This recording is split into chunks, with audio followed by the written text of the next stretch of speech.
Eva, we once called you Eva. What do we call you now for the purposes of this recording? This is Basis 16, update 2018 in October.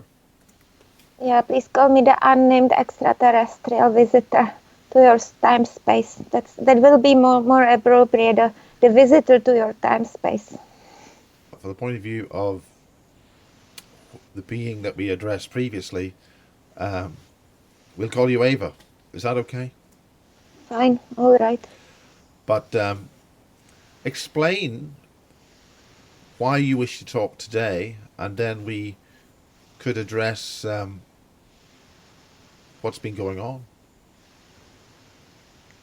Well, so I seem to have been part of some interesting events since 2016 when I was invited to Uruguay, which coincidentally was at the same time where Barry King disappeared from the scene, and his last message to me is that he was hospitalized and actually he never reappeared back. And shortly before that, he closed all his blogs and posted some security update or disappeared. In the summer 2016, I was invited to Oriental Republic of Uruguay. Not many people know even where is it, but that's in South America, just below Brazil. And I was invited there in the name of Myoshinji Zen Temple of Japan, whose next patriarch is still lives with his family in Uruguay. And he invited me on behalf of my extraterrestrial data, with that his temple and lineage are feeling familiar with the concept of higher entities or plasma beings, and that in their lineage their masters also experienced such entities, and so there seem to be higher level resonance between their teachings. I mean their inner teachings, not speaking of the ordinary, say Zen teachings as we know them, but the experiential teachings in the inner teachings. And then so they wanted to explore my information a little bit further, and they flown me down to Montevideo, and then I spent a beautiful year at the seacoast of Uruguay. It's an amazing country, part of South America. It's in a bay. Uruguay is resting on an aquifer. It's kind of water world. It's a bird sanctuary. It's a huge botanical garden. It's pure and pristine where nature and beaches are concerned. There are not many tourists except say Argentinians. It's more intriguing side regarding its population. It also experienced period of dictatorship in the past, from roughly 1973 to 1983, where many of the Uruguayan middle class and intellectuals were so-called disappeared, and many of the better informed people actually exiled Uruguay before the onset of the dictatorship, and but now it's kind of a poorly struggling social economy with lots of children, and it's very young country. It's Spanish-speaking country, so English is not much use over there unless you speak Spanish. And so I had to study some Spanish during that time, during that year.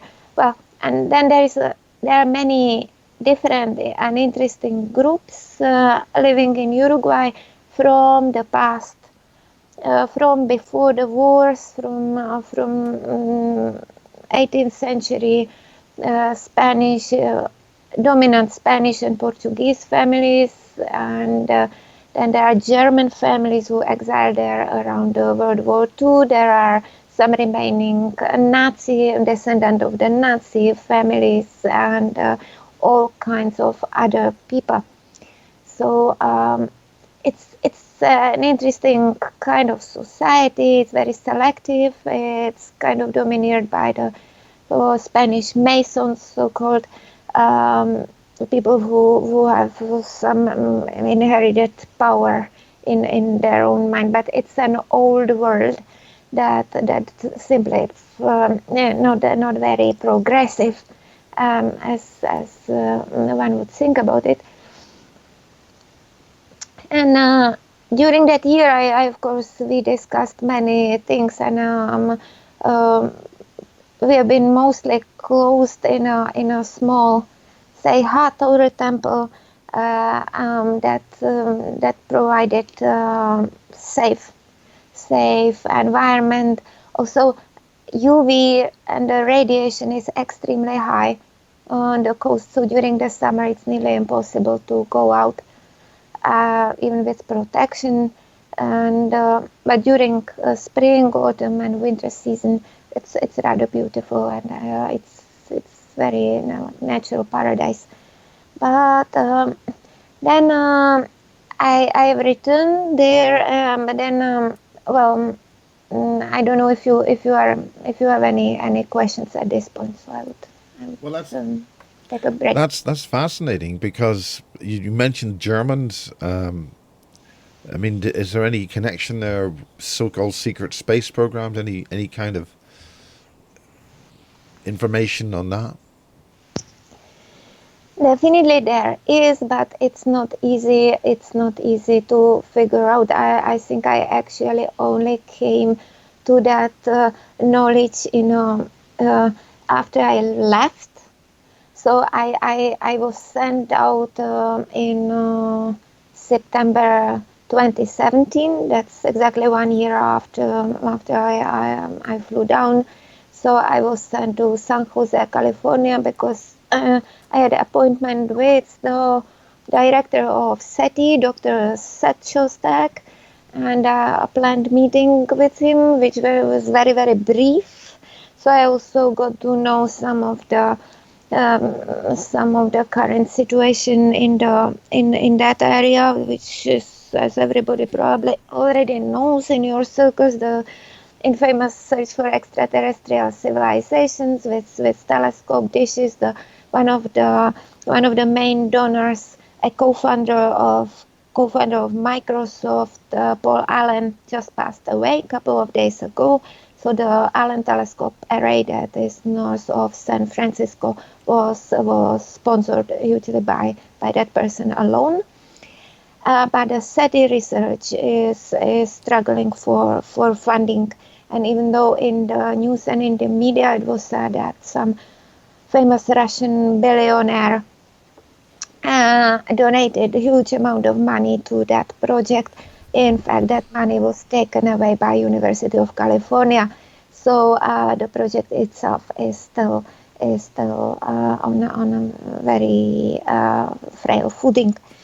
So also I was not able to secure much funding or any funding as such for my own research. And from there I flew to India, to Dharamsala. Then unfortunately situation in India in that year was rather dramatic. There are many social upheavals. India is a big country. That will be a whole another chapter. And so then I had great difficulties in getting out of India because I was on short visa, etc. And then I flew through Prague, and the situation was so difficult and unsupportive. So I actually was forced to evacuate myself and fly back to Uruguay. And after I came back down to Uruguay, I actually kind of crashed to the program. So already on the way, it was becoming more clear to me that the whole invite and the whole specifics of my of my presence with them were not really simple, but there was a whole bigger meaning, but I could not really see or foresee that meaning until I returned. And when I came back, then a whole new situation started opening, and that's it. Can I take a break? It's got a sort of a freer lifestyle, or why was it easier? Oh, not at all. It's actually quite the opposite. As I said, I almost, so to say, crashed to the program. So on my return, I was actually met with very kind of dramatic gesture that I was pulled in and basically told that I should not have come back without a plan and invite. And because I was kind of exhausted after many months of hardships and travel, then I had to rest for almost a month, so they let me rest very well. And then I was being questioned on basically every aspect and feature of my, say, extraterrestrial information and my ET human origins data. That was the very reason of the invite. That was my Bodh Gaya extraterrestrial origins of mankind information. So who actually invited you? Which institution? Well, there was the Myoshinji temple. Myoshinji is a former imperial temple of Japan, and the emissary of Myoshinji, Master Jushu Sasaki, who taught in America, and then his successor, they're living down in Uruguay. But actually, I'm not permitted to disclose others people's personal details. I'm only allowed legally and personally to share what concerns my information, because there was information that concerns global, all of us, but not others persons personally. In what way does that work? I mean, are you saying that depending on the location of things we can talk about it because it's public, but then other things you won't be able to talk about because it's not public? Well, I can only talk about information that concerns that I'm familiar with or that I'm legally entitled to. So I can't share other person's personal data. Right? Is that correct? Yes. Yeah, it's in the law. So now the problem is actually with the law. So I can share general details, but I cannot show personal details. That's unfortunately in all our human legal systems. There is nothing that I can change about. I can share all that concerns me, and that's transparent. And all that concerns the information itself that I carry, that's also available. That's all right. So does this mean that you're able to tell us in some detail about what you personally experienced, and if there are any more updates on the ET sort of origins of humanity at all? Yes, I think so.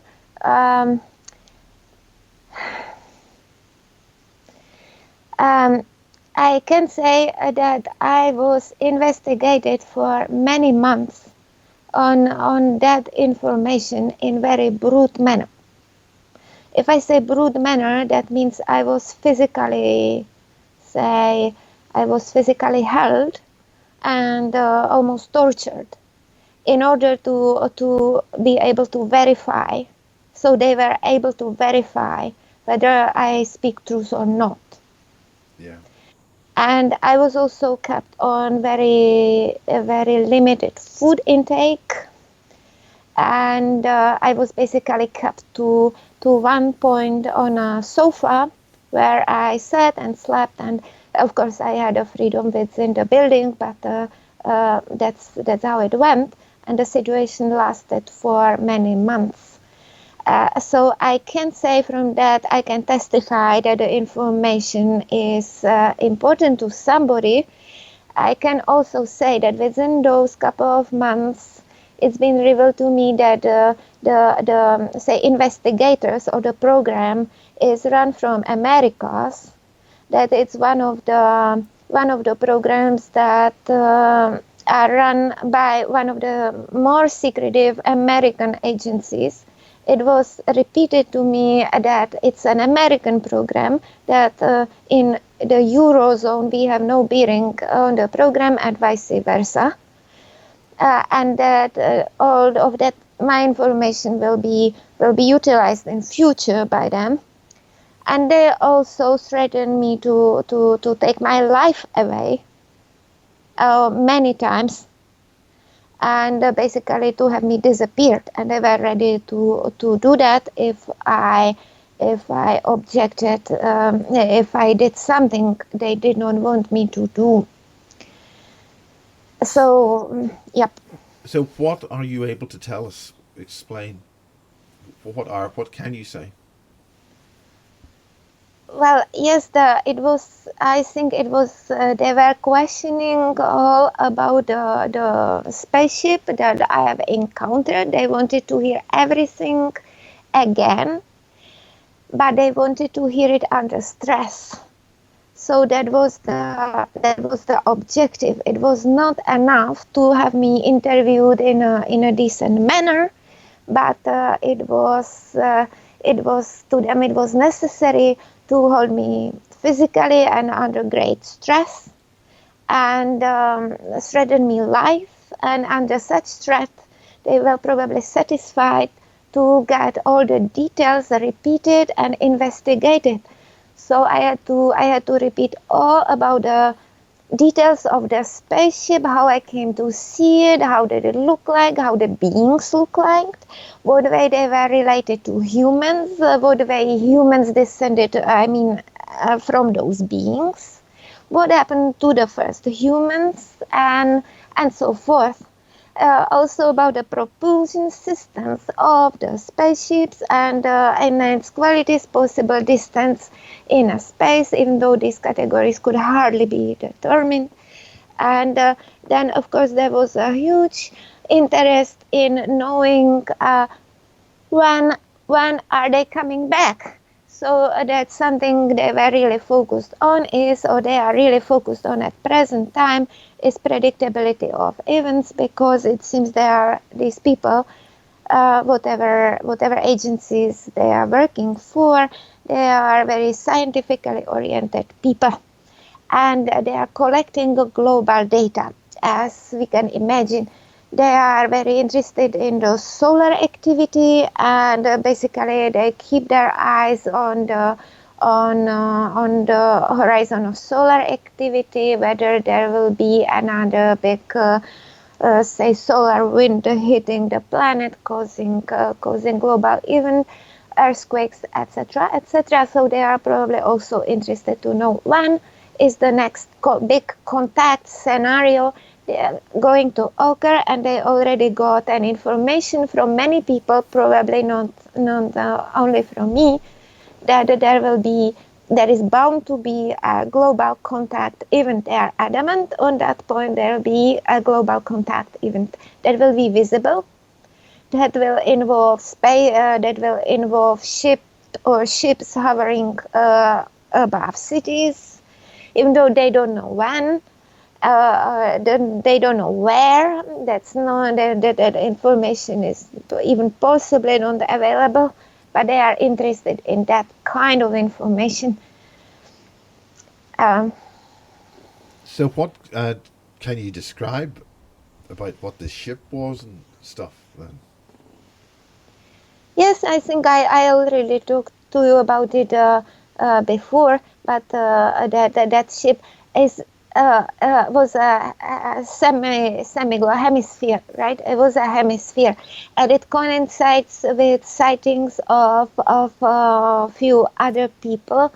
It was a large hemisphere, so, or what do you call it, semi-globe. Yeah. And such ships have been observed above Americas. They have been observed in Asia. They have been observed probably above Europe. I don't know. Maybe above the polar circles. They seem to have been frequent sightings above both northern and southern poles. And there's, of course, the poles are also, the North Pole is moving, it's shifting, it's moving towards Finland, it's etc. So these people, spaceship. Of course, it's a huge spaceship. It's not a small.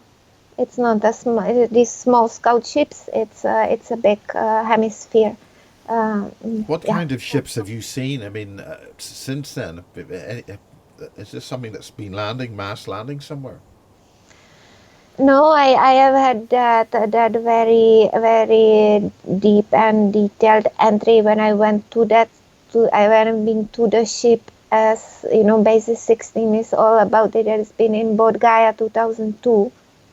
So that was a whole big realistic event that contained lots of information. There where I returned to the ET body and to the ET time, to our previous time, the original time when we came here, when we arrived in that ship.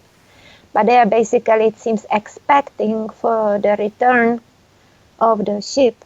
So and they are expecting that some people will be retrieved by that Is ship. this a Or trick? I mean, things. we've heard this story about do not go to these spacecraft. These things land. Don't go to them. Is it dangerous, or is it some kind of a trick that you're just simply going to be taken away into some place or whatever?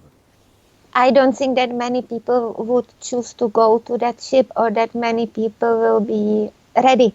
I think it's almost like, if you remember the movie, the Close Encounters of the Third Kind, then there are many people who think they are ready, but at the end, actually, perhaps one or two are chosen because they only resonate with the frequency of the ship.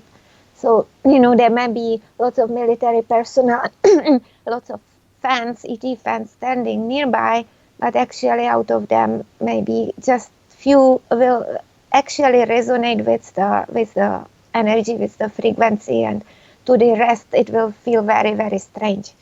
So, yeah, I think it will But be. this is amazing. I mean, how do you feel that they're responding to this, and were you able to give them the information that they want? To whom? To the people who were questioning you. Well, actually, the thing is that they already have about half of that information. So when I'm speaking to you now, I'm actually having a little better perspective than I had last time, because I have received, that's why I wanted to speak to you, because this update is a little bit more, say, holistic.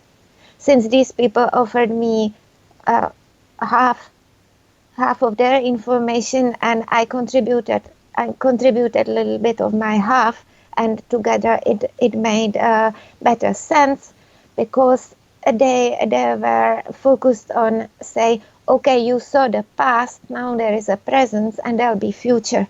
So they saw things fitting into the human time perspective as of now. Right. And what do you mean by as of now?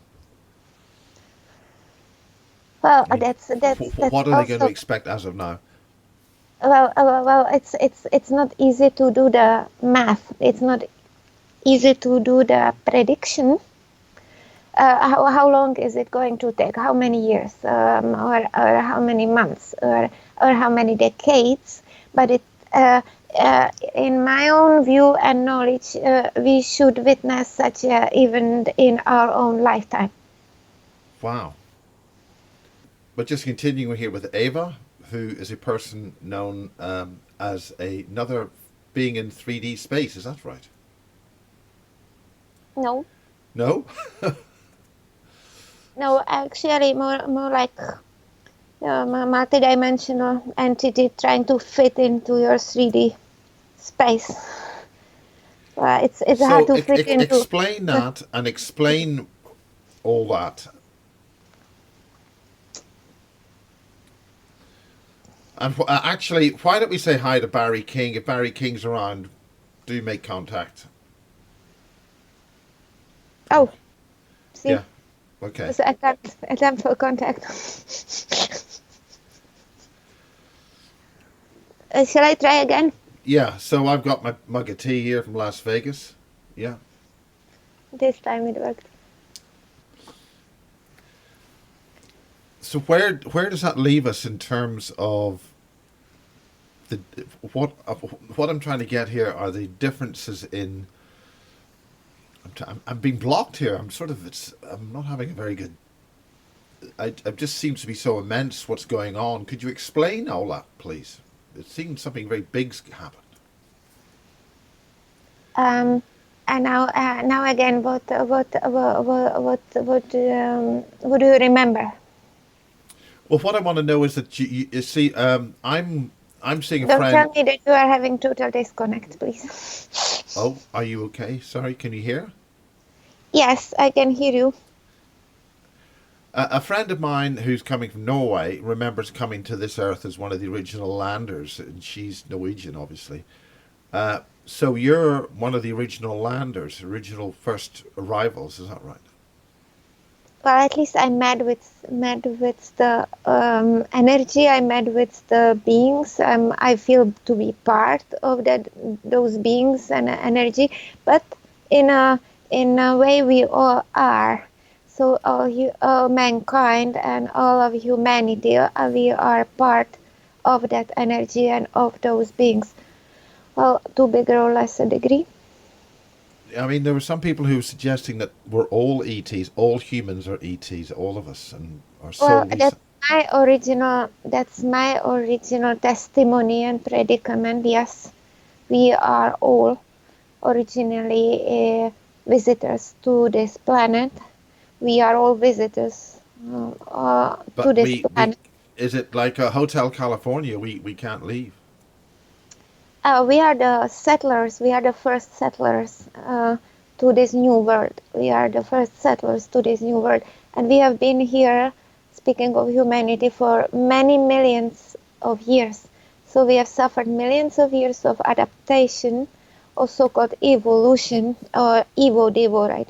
Evolution and devolution, and retardation and degradation, and again, and many kinds of processes that go along with the particular geoclimate of this planet. So, but we came from another part of universe, and it's not even now. If we talk about where did we come from? We have a Milky Way galaxy, then we have a supercluster. We have some clusters out there, and the original cluster of galaxies where we came from is a few such superclusters away. So by universal measures, it's real far, but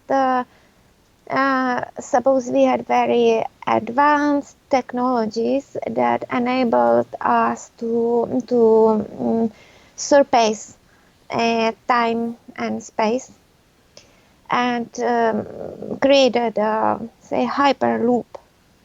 And we were travelers. We were far travelers of universe and explorers, and by accident we ended up trapped on this planet and stranded on this planet for a couple of million years of local time, and that's how we became so-called humans.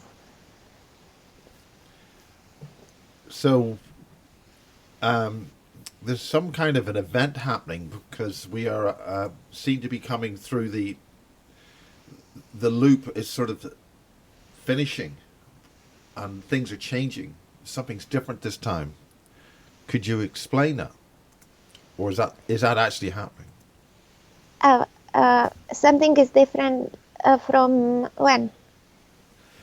Each time we've gone through this cycle of the rotation of the galaxy through this supercluster, Uh-huh. there's a change. There's a new intelligence happening. There's people are talking about artificial intelligence. That this is actually going to make us all into robots. What about No, that?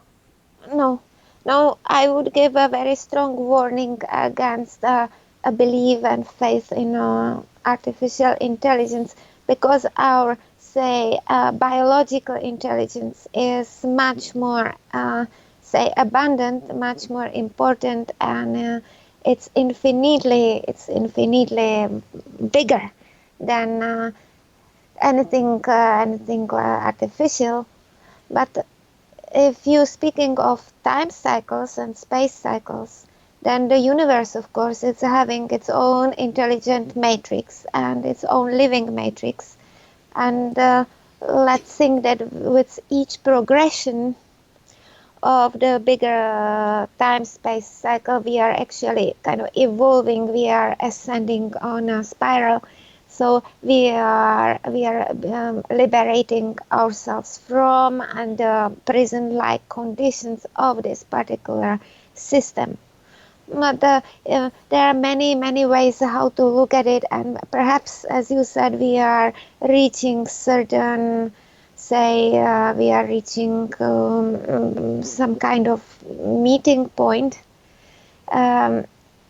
where from both sides these beings, the multidimensional intelligence of ours and human intelligence of ours, are able to resonate and find a parallel. I tend to think of it as a parallel systems that cannot completely match each other, but they can resonate. They can find a high level of resonance, and that's how we can learn between dimensions and between entities and between us as spiritual multidimensional beings and between us as humans. So from that perspective, as you see, as human beings, we are given these coarse bodies that are mortal, that have their limitations, their age or abilities or biological abilities can't be extended ad infinitum, but they can be only tweaked and adapted or adjusted in a small way over millions of years, whether we are here for 100 years as a human being or 500 years or 40 years. It's still a very tiny space and time. But as multidimensional entities and the original beings, our time span is almost infinite.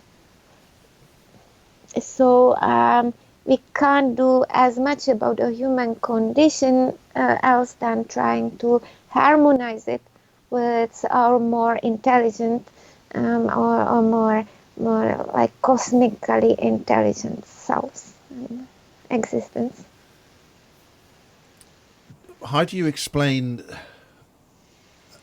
there's other aliens, there's other beings which are coming here and they have to manifest themselves somehow through us with other sort of aspects of some kind of other symbiont within other humans? Have you Yes, come across that? yes, I think that they are also reaching. They are in a similar process of resonance. They are achieving this kind of symbiosis through resonance. So that resonance is found through similarities.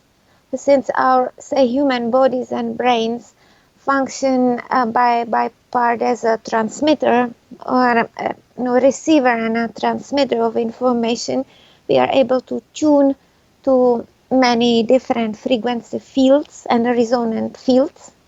And so also other beings coming from different universes can actually reach a resonance and communicate through certain humans, not actually by by physically hijacking them, because biologically that becomes almost impossible.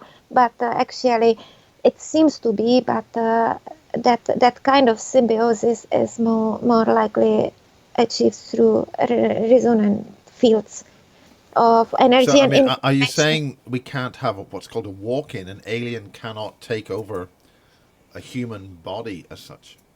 Oh yes, they can, but I'm trying to explain that it's more likely done through information fields. For example, it's more simple as in, I would say, inserting a piece of complicated information, whether that information is called a microchip, whether it's called a chip, whether it's called a biological code, or something that replicates their information.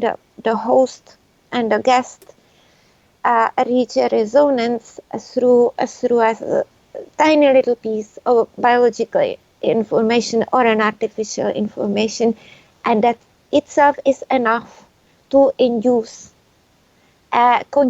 consciousness. Though consciousness as such is not well defined by human science quite yet, and there are thousands and millions types of consciousnesses. Each consciousness can be created by such a parallel resonance of information fields. Is that like what happens when one human being meets a so-called ET, and yet the other human, it sort of it shocks them because the resonant fields aren't resonant, so the biological aspects of the brain of the person who's meeting the other being fails, that they just can't communicate it, or they even.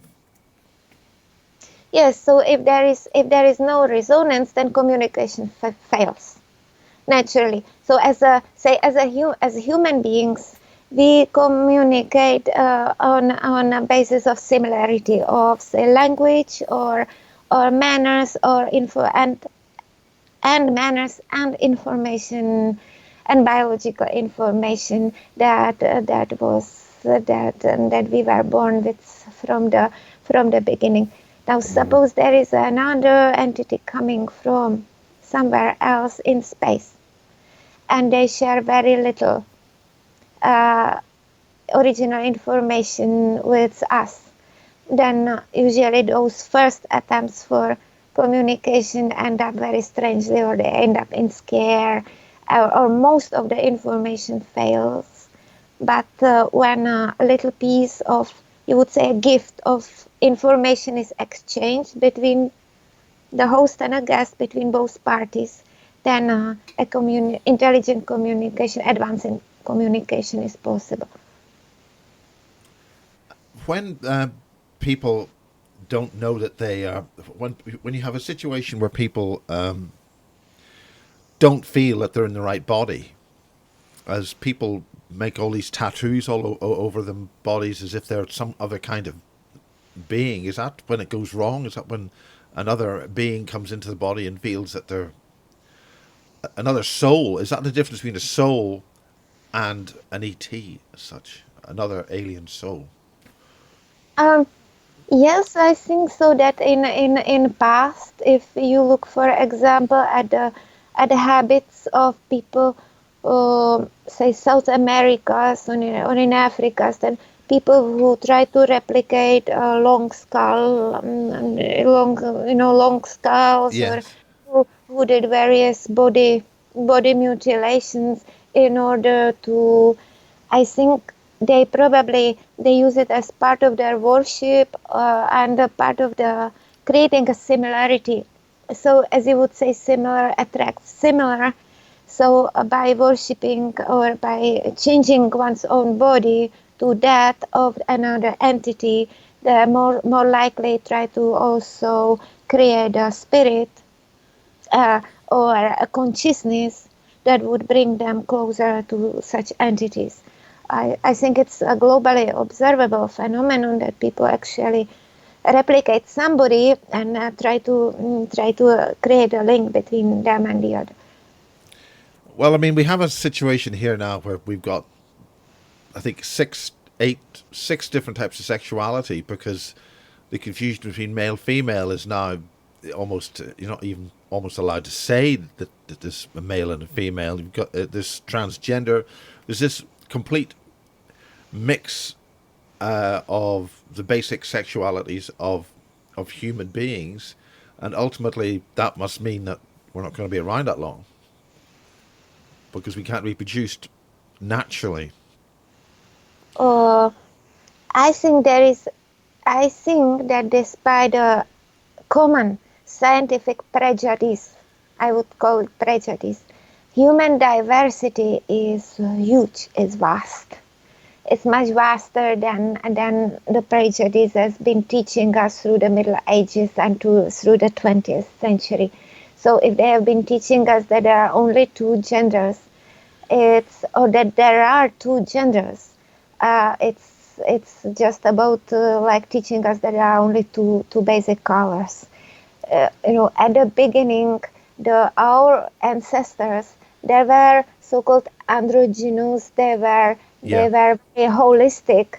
But since then, and since their genome or their bio code, their biological information split and diversified, through millions and millions of years of combinations and recombinations and evolution, we ended up in the world of today. And I believe there will be even more progression in the population explosion, population that can reach from today's 8 billion to maybe 80 billion people, and we will observe many different types of entities that will have all kinds of morphological features, and that probably those who won't be successful carriers of the intelligence, they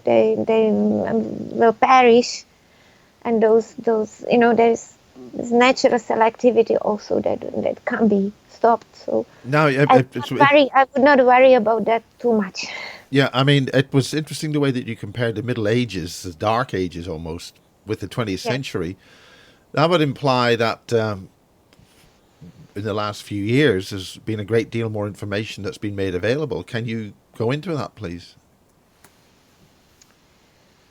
Well, that's perhaps my observation, but I have seen that the science of even the last 20th century has been still very rigid and trying to enforce certain patterns, and teach science that's been fairly narrow-minded, and they just about got out of that box. And of course, they just got to bigger box, and then there'll be bigger box, etc. But currently, at the moment, at present, we can see boom of scientists who are neither alternative nor non-mainstream, and who are really open-minded and prodigious people coming up with advancing progressive theories. Because there are dangers. The dangers are not those open-minded people in science and media and everywhere. The danger is with the power game, and people who are actually trying to control information, who are trying to control power sources, who are trying to control energy sources, etc. So there is people like Elon Musk, people who have maybe who are very talented, but their ethical understanding is kind of immature. Yeah, So I mean, Elon Musk's talking about existential extinction of humanity, and the transfer of humanity into some kind of AI, with I think his company's called Neurotech. There's a number of companies out there which are about joining technology with our a body, or maybe not a body at all, maybe a spacecraft. yes, I think that's very dangerous, and it's been already explored by sci-fi authors of pre-war, I think between the wars, there was a couple of science fiction writers and movie makers, speak of Aldous Huxley and other people who wrote great books about how humanity is going to construct a type of artificial intelligence or a factory for an absolute and things like that. And ultimately, it will almost endanger its existence. And 100 years later, we are nearly at that practical point where actually the most progressive so-called pioneer technicians and computer scientists are actually dreaming of creating and doing just that. Well, I mean, this is the whole point about Barry King. I mean, he was talking about these program-generated life forms being built in a base in Berkshire, and we had somebody on Facebook who explained that he'd actually was one of the guys involved with maintaining its basic infrastructure, the plumbing, so to speak. I mean, every base has got to have input and output, and he was dealing with that. I mean, what do you think of Barry's original program generated life forms? Well, that was obviously not the technology and the information was not human, right? So, and it was not Barry's. Also, if you, yeah, it's almost ridiculous because if you read Barry's Voice magazine from say 80s and 90s, he has predicted or say stated or testified of most of what is actually most technologies that are in open sphere now, and they are no longer a mystery. No, genetic experiments are no longer a mystery, and the technologies described there are being discussed openly, and it's only proven that he has been he's not been a dreamer. He has been a quite a genuine person who saw military projects that were 20 or 50 years ahead. But when we speak of the human, there were human genetic, pardon, there were human genetic experiments, and then there were non-human experiments with space creatures that most of us have never seen, or we don't know about them. And then again, it's top secret. So, for example, where he says that also 100 years old was placed on certain information regarding extraterrestrials shortly after World War II, because that information itself was too dangerous, and it could have led to world destruction if it was taken by wrong hands, such as were the Germans, and it could have been anybody else. It could have been the Russians, it could have been the Americans, it could have been the Chinese. So obviously the oath has been placed on that information, and it was never discussed since internationally. It's not been discussed till now. So there's been a meeting between President Trump and President Putin in Helsinki a couple of, I think, months ago, and we were all watching whether that meeting is going to be successful or not. And from a simple observer's point of view, I would say it was a diplomatic meeting, but they probably did not share any deeper interests or details. So it's impossible to say whether they are sharing. I don't think that they are yet capable of discussing this top secret information, or that it's coming to be disclosed any soon. That the different countries had wrecks of spacecrafts, or that they recovered bodies, and that naturally either or all of them experimented with the biological material. That's what probably any country probably could have done. So what do we know? What did they do, right, with creating a programmed life forms? Well, it's. Have you heard of another term called non-human cyborg units (NHCUs)? Um, yeah, maybe a similar, but there is a difference. There is a difference whether we talk of human drones, whether we talk of drones can be beings created by cloning. That cloning can be created from any kind of biological info that can be done from any type of genome, right? Is that correct? Yeah. Yeah, and then with for example, even during World War II, it said that the German scientists aimed at creating such a slave army of drones who won't be really of advanced intelligence, but they would be actually physically more capable to carry heavy loads or to run long distances or simply perform physical chores and tasks. And uncannily enough, Barry's description of program generated life forms and its meaning was very similar, even though these creatures were probably originally from somewhere else. They look different, but them too were created to perform tasks, physical chores. So they were not able to surpass human intelligence. Human intelligence, but what about these supercomputers and the quantum computers, which can exist in more than one state? I mean, they seem to be the way forward. Something's happening there. Sorry, I missed your question. Uh, I mean, there's the 2045 agenda. Have you heard of the 2045 agenda?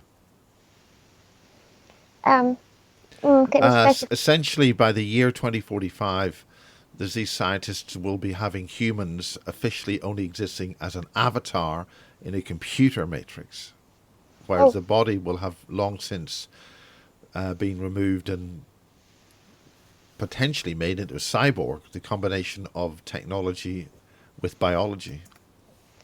I would say please do not believe it. It's not going to happen.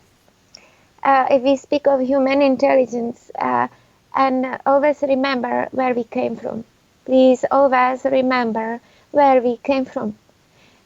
We came from the source. We came from our home far away in stars.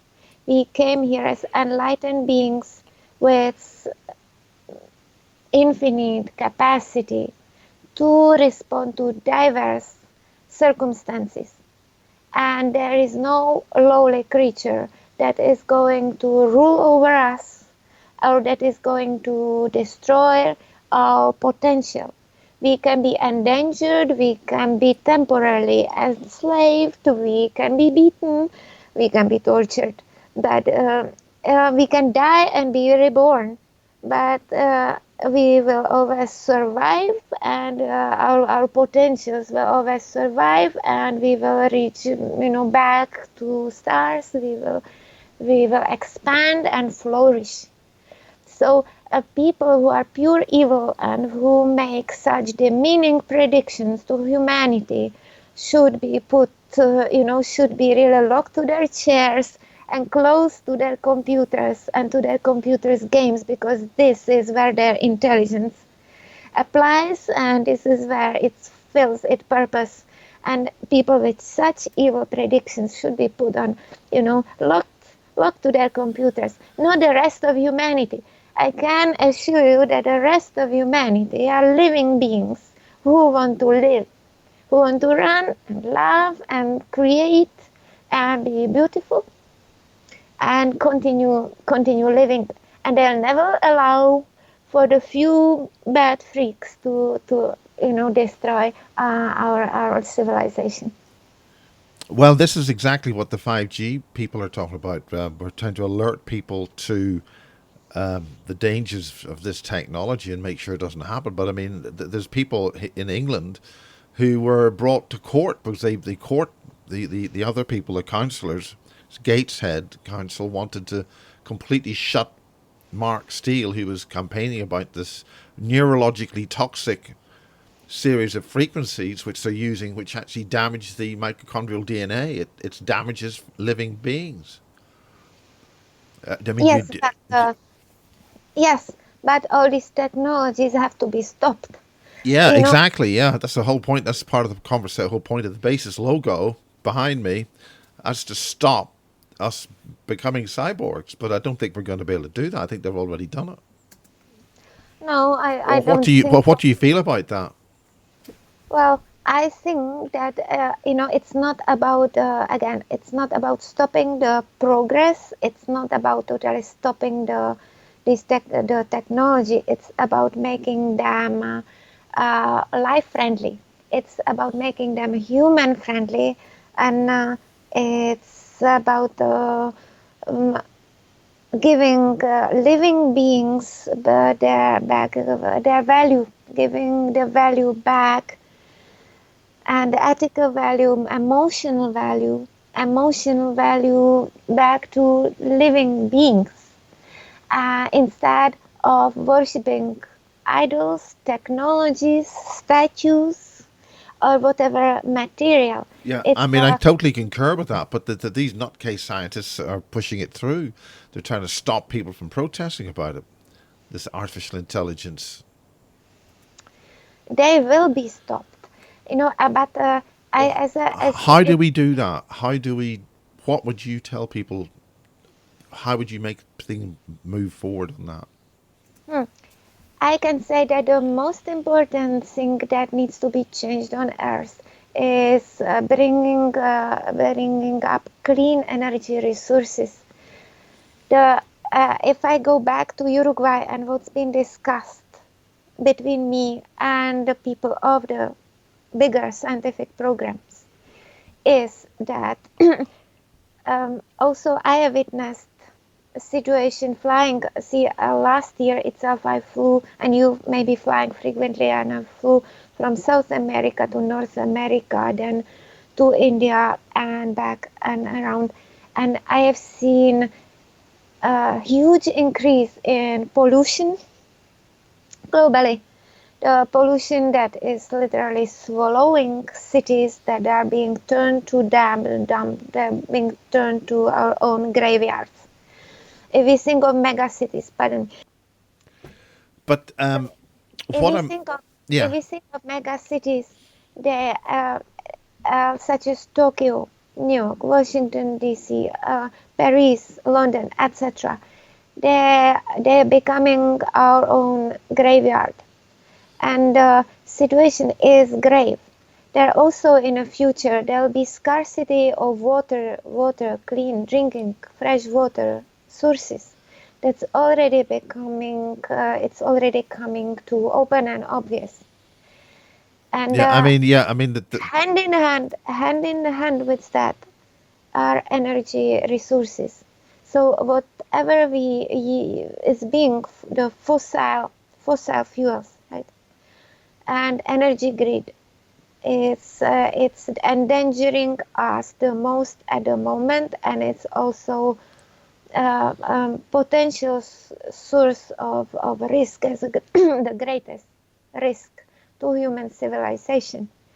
Above that, if we speak of frequency fields, as the internet, 5G, etc., etc., the danger of these things that people are becoming paranoid about these frequencies is minimal compared to the say mass to the massive grid encapsulating this planet, and that grid at some point is going to be hit or can be hit either by a weapon or by a could you flare. explain that? What sort of grid are we talking about? What influence does it have on things, and what's this attack?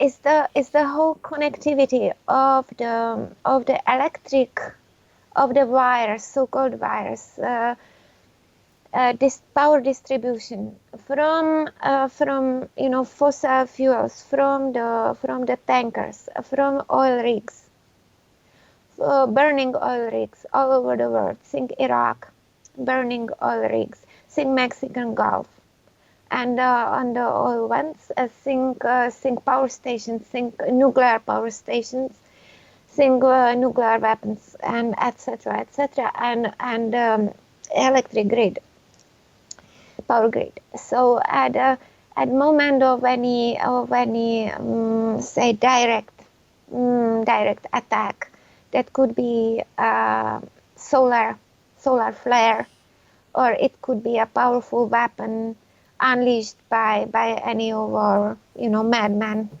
politicians, etc., or not even politicians, or terrorists.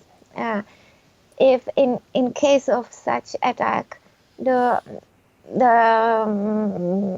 whole infrastructure is going to burn, is going to get very hot, and it could devastate large portions, large pieces of continents and human civilization. That itself is more dangerous than any sort of Wi-Fi, 5G or 3G. Think of the, what kind of, say, electromagnetic energy we are surrounded with, and that is currently endangering us the most. So we need to rebuild, we need to relocate, we need to move to clean technologies, solar panels, be independent units that can be charged from clean energy, by clean energy. What about the Cash movement? This guy called Cash, Dr. Cash, I think from Brussels, I'm not sure, but he's got this 0 point type technology, and he's trying to get people to build it and all that sort of stuff. I don't know the specifics there. Keshe, it's Keshe. All right, but there is a trick in using the term 0 point energy, and I had a discussion on that already with these scientists. With people, talking to me about it very frequently. 0 point energy, 0 point energy. It's a tricky term. And even in case of so-called 0 point energy, there is usually a mechanism involved that is non-zero, that is dual mechanism, or that is kind of machinery. The deciding factor about whether we're going to give go to that energy, is it clean? Is it clean source? Is it clean? Is it non-invasive? Is it eco-friendly? Is it human-friendly? Is it, of course, economical?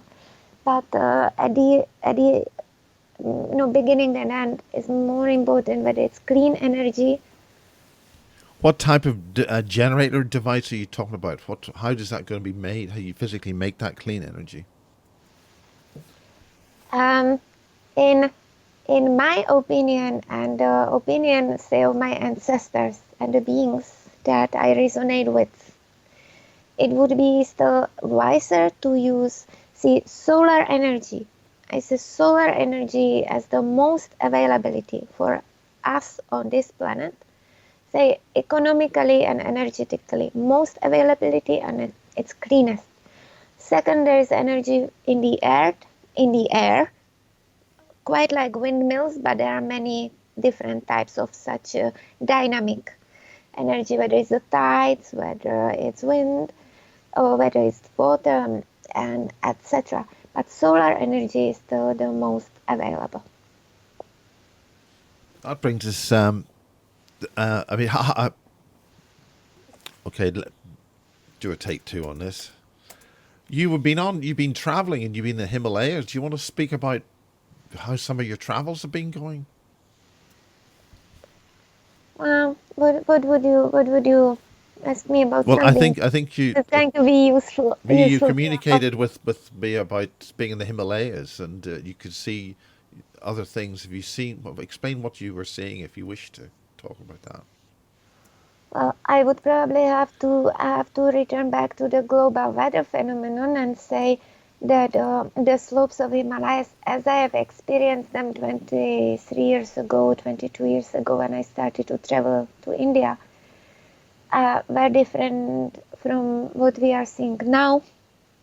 unfortunately for us, that also the Himalayas are getting devastated by human invasion, that glaciers are melting very fast and faster than predicted, that local farmers and the mountain people, the gadis, the shepherds, are observing what's going on. They are, due to the internet, or thanks to the internet, are now much more informed and educated, and that they are on par with us, where weather observations or climate observations are concerned, that they see serious climate changes and changes to the environment. Is that not happening with the sun? Are you aware of that? Yes, the The sun sun, the sun is activity. changing.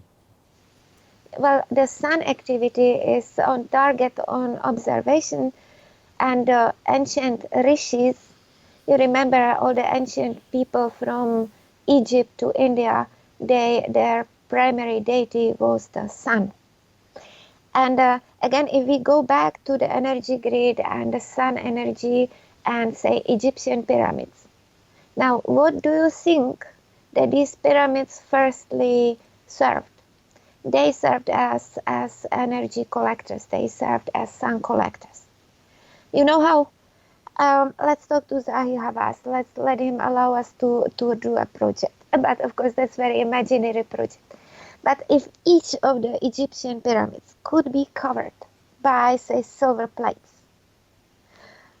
each and all of the Egyptian pyramids could be covered by silver plates, how that would be quite simple. And all those pyramids could collect energy that would actually supply most of this planet with electricity. It's scientifically calculable, and it's provable. But nowadays we only see a stone pyramids. But perhaps in the time of ancient, pharaohs that preceded the civilization, these pyramids were actually covered by golden plates or silver plates, and they were collecting energy, and that's how these people already had technologies that enabled them travel, that enabled them different miracles that we are not aware of now, and we still keep guessing how did they do it, why did they do it. But since we see on the stones, then we can complete the guess. But from these ancient Egyptians who worshipped so-called god Ra, then the Indian God Ra. The word they're talking about the God the Ra. sun. Yeah. So already the ancient people, they knew that the sun is the main deity, is the main life giver. There won't be much life if there was not a particular sun frequency, and that the sun is also a destroyer. So they worship the sun in many forms, and they knew it's a life giver. And it has also a tremendous destructive power, and perhaps that's why they build these specific structures, this specific grid, to protect themselves from the destructive power of the sun and to use its power at the same time.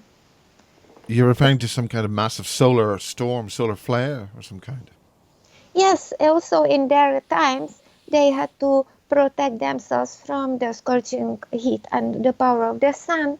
So the more advanced members of the scholars of their society actually lived inside these pyramids instead of living outside like the lost tribes of Israel, right? Like the nomads, like the barbarians.